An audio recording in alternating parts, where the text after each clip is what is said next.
Without context, the symptoms of a learning difference can look like laziness or disobedience, which, more often than not, means kids find themselves being disciplined rather than helped.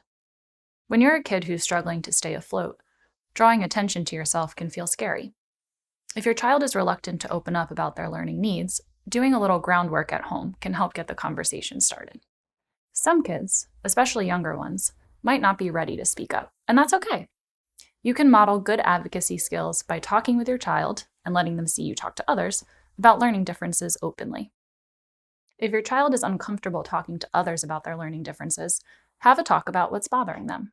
They may feel embarrassed or ashamed of being different. Take this as an opportunity to reassure them and talk through their fears or doubts.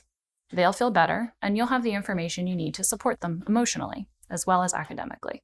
Let's talk about what to say to teachers. Once your child is feeling comfortable and you're confident they've got a strong understanding of their learning difference, help them to get their message across clearly with these pointers. First, have them name their learning difference. Even though teachers should have the information, it's good for a child to get in the habit of naming their learning difference. For example, they can say, "I have auditory processing disorder," so there's no confusion with the teacher. Next, have your child be specific. Not all kids with learning issues are the same, so encourage your child to spell out the ways their learning difference affects them personally.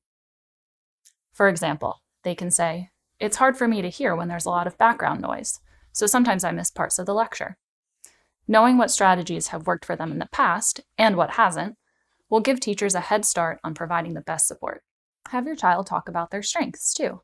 Encourage your child not to just recite a list of things they're bad at, but to talk about things they're good at, too, and their interests.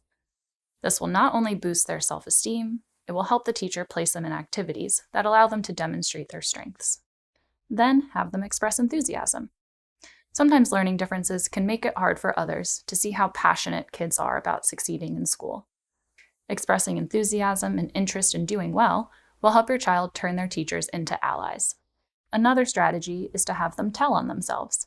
If your child has habits or strategies they use to manage their learning differences that don't necessarily look like what they are, encourage them to let the teacher know. For example, your child could say, "I want you to know I heard every word you said in class today, even if I didn't look like it. I pay attention best when my hands are occupied, so that's why I was drawing throughout class." Next, test drive what your child is going to say to the teacher. When your child feels ready, rehearse what they're going to say a few times at home. This way, you can be sure they're sharing useful information, and this gives them a chance to practice in a safe, non-judgmental environment. You can also provide backup. Talk to your child about how they'll handle situations that are less than perfect. And if they're not getting the accommodations they're entitled to, get them to agree that they'll tell you about it right away. This way you can provide comforting, positive feedback and make time to talk with the teacher and the administration if you need to. When implementing these strategies, it's best to start small. If they're feeling nervous, encourage them to pick one person they feel comfortable with, a favorite teacher, a camp counselor, or even a family friend, as a test person they can practice with. Help your child talk to peers, too. For many kids who struggle with the stigma of learning differently, finding out that other kids they like and respect also struggle with learning differences boosts their self-esteem and helps them to bust the stigma. We all have a list of things we wish we could tell our younger selves. It's going to be okay, you don't have to change to fit in, your hair looks great, I promise. But for kids with learning differences, the one thing they should probably know is speak up about your learning issues. Do it loudly and often.